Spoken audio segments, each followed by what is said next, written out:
Hey everyone, Rho here.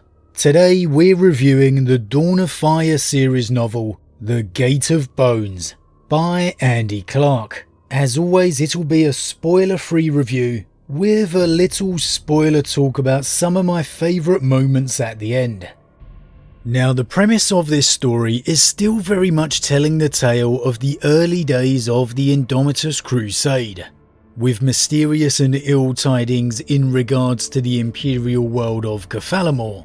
Rabute Gilliman tasks a reconnaissance mission to get to the world ahead of the main fleet. This mission is to be led by the Custodes, and a shield captain by the name of Akalor is selected to lead the mission. Now, The Gate of Bones is the second book in the Dawn of Fire series thus far, set between Book 1 Avenging Sun by Guy Haley and Book 3 The Wolf Time by Gav Thorpe. And we've discussed The Wolf Time previously, obviously with it being focused on the Sons of Russ. I had to skip ahead in my enthusiasm, but now we take a step back to Book 2. The Dawn of Fire series is a little bit like reading the Heresy series for me, in the sense that it's telling us the past from the current setting. We know this first stage of the Indomitus Crusade is largely successful, and obviously with the Dark Imperium trilogy following it, we know it's all ultimately leading up to the events of the Plague Wars in Ultramar. However, I can happily say the author here does a great job of making this story still retain the sense of trepidation and danger, the same a story within the present would, where the future remains unknown. And he does this with The Gate of Bones by using a cast of vastly different, yet united in cause protagonists. By the end of this story, I really felt I had been on a journey with the characters.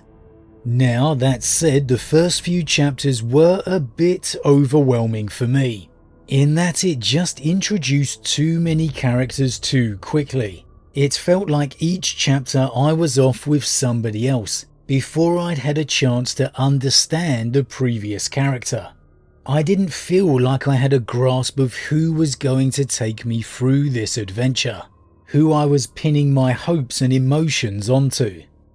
However, after the first couple of chapters, that all changed, and I can really nail it down very specifically to the exact moment. The grand briefing of what the mission to come would be. Once that scene had taken place, bang, you get your main protagonist, you get your real supporting characters revealed along their journey. And the story just kicks it up a notch. It becomes nothing short of a fantastic story. Once in essence the mission begins, there's a real sense of urgency and danger.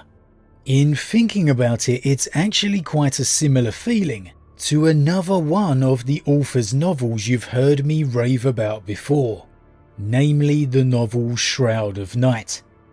While in that novel you are following an Alpha Legion warband against the clock, here you are with the Imperium instead. But Andy Clark, the author in both of these stories, manages to relate that sensation and feeling of danger, of urgency, of being against the odds. You really feel like this is a situation you're right there with them. It's clearly a style of writing that he has a great knack for. Because again, as I've said before, Shroud of Night was a stunning, action-pumping ride of a read in its own right. And The Gate of Bones does a great job of eliciting those same feelings. Now here, as stated in the synopsis, your main protagonist of the story is a custodian by the name of Shield Captain Akalor. And I was reading the old-fashioned novel edition, not the audio, so I may be pronouncing some names incorrectly. However, he and his squad are dispatched to Gafalamore for reconnaissance, ahead of Gilliman's main fleet. However, of course, as always, things don't go quite according to plan. First of all, the character of Akalor is quite a refreshing take for a Custodes. He's one who is extremely caring for the mortals of humanity around him, the lesser beings who so often are disregarded and overlooked. And as such, there are several moments within his journey that you'll just find yourself smiling, find yourself wishing for him to succeed and continue. For example, it's not really a spoiler in terms of the story, but something so simple as ripping off his cloak and placing it around a normal human's shoulders to keep them warm. To them, it's something absolutely unbelievable. But to him, it's nothing. It's simply a better need for a piece of cloth. And yet, despite all this humility and compassion within Akalor's nature, there is no doubting the absolute badassery of his character. There's just something about the mystique of the Custodes that no other force can match. And this story really manages to capture the feel well.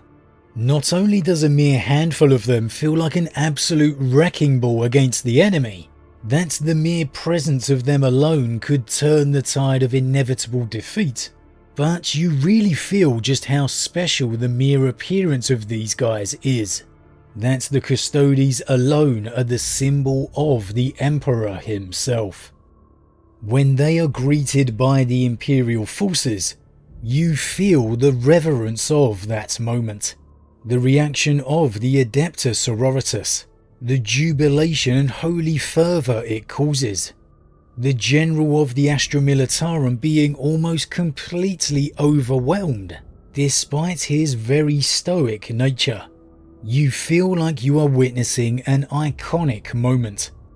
The thought of this transpiring across the Imperium in countless battle zones is really quite something.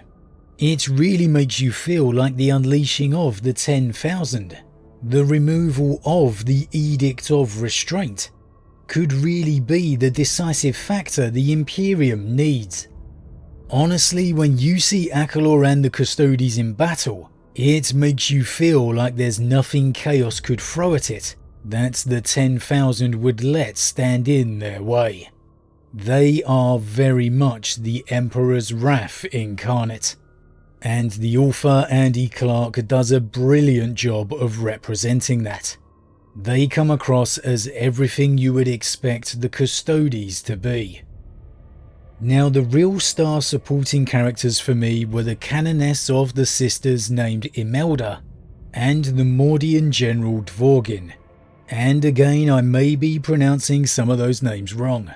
However, together these two characters have a real poignant and interesting relationship dynamic between them.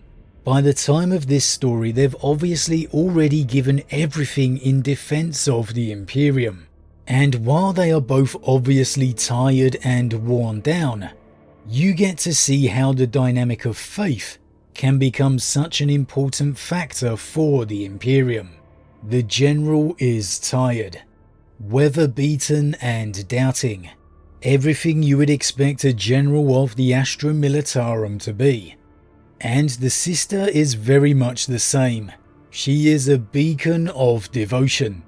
And we won't go into spoilers here, but the respect that's fostered between these two very different but loyal servants of the Emperor is a real highlight of the novel for me. You feel the connection and friendship that's fostered in the face of so much adversity, the shared service that binds them. And that could almost be said for the villains of the piece in this novel as well. The traitor Astartes that appear in this story are given a bit more of an elaboration and depth than you usually get. As far as villains go, it kind of took me back to the Space Marine conquest novel Apocalypse, just in terms of getting more understanding for the traitors than you normally would. You get to see what interaction between traitor legions can be like, and how even they can be scarred by the events of their past. Again, once this story got to its subject matter, it just really took off to a whole nother level. In terms of the wider lore, I don't think you're really going to come out of this story with any major revelations. But that's not really the point of the Dawn of Fire series. It's more about telling the events of the Indomitus Crusade. And well, in focusing on the battle for Gothalamor, that's where this story absolutely excels. Overall, I'd give this story a 4 out of 5. Because again, once it really begins, boy does it take off. It's just that start that left me a bit disjointed and struggling on where to connect. What character I was actually supposed to be invested in. I think if it had focused more on its main characters from the beginning, showing us those wider Indomitus events that it needs to tell, from say Akalor's viewpoint instead, this could have and probably would have been an easy 5 out of 5 blessed by the Emperor for me, because the mission and journey once it begins is definitely top notch, and Akalor the Custodian is a fantastic protagonist. Either way though, I have no doubt you will enjoy this read all the way to the very end, and it will keep you invested right until the final page.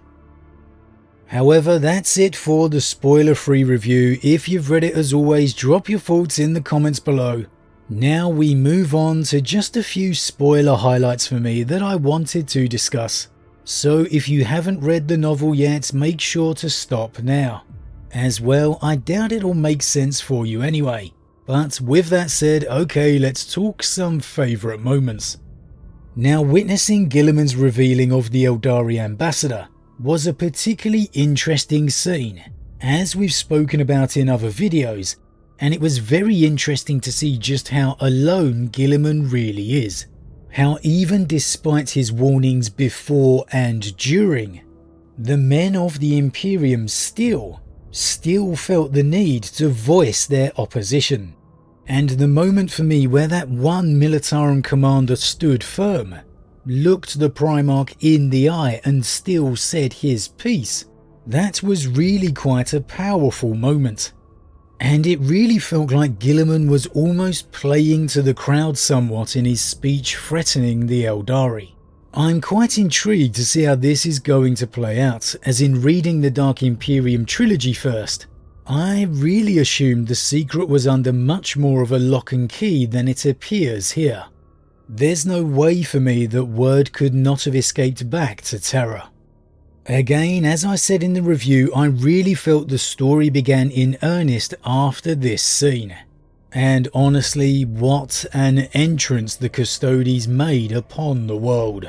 I thought that was an absolute masterstroke of a scene by the author Andy Clark.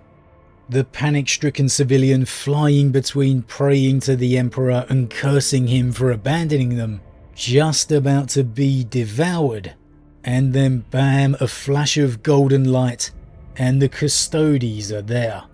It was just about the perfect scene, and it really highlighted how faith can be interpreted and used in this new timeline.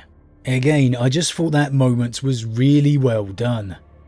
And well, that continued on to their arrival with the rest of the Imperial forces. The sisters rejoicing in prayer, the general's Emperor's holy you-know-what remark. It just all built up the promise and symbol of what Akalor and the Custodes represent. It's all really reaffirming how important the element of faith is going to be going forward. Need I mention the fact that the sisters begin to glow in golden light when they begin praying in battle? While that was just a throwaway little line, it's pretty significant in terms of the Emperor's ascension. It really feels like to me that it's all leading down the path where the holy warriors of the Emperor are going to be the real powerhouses. This is all building towards something for me, and I think it's something that's absolutely going to be explored in whatever story comes after Dark Imperium Godblight, whenever we get to that point. Now, the last thing I really wanted to just talk about was I was absolutely devastated that Akalor was killed. Oh man, this guy was such a great character for me. I would have loved to see his interpretations and characterizations continued throughout more journeys to come, seeing him as very much the counterpoint to Colquhoun and the other Custodes. But as always guys, what did you think? What did you think of the Gate of Bones? Did you enjoy it as much as me, or maybe not? Did you feel that once Akalor's mission began, it really cranked up the tension and sprung into overdrive? What were your highlights and who were your favourite characters? As always, leave your thoughts in the comments below, I love to read them. Huge thank you to all my subscribers, your support truly means a lot to me, it really does. And if you're new, please consider subscribing to help the channel grow. If you enjoyed this particular vid, then why not drop a like on it too? But with that said, I am off, and I'll see you all again real soon.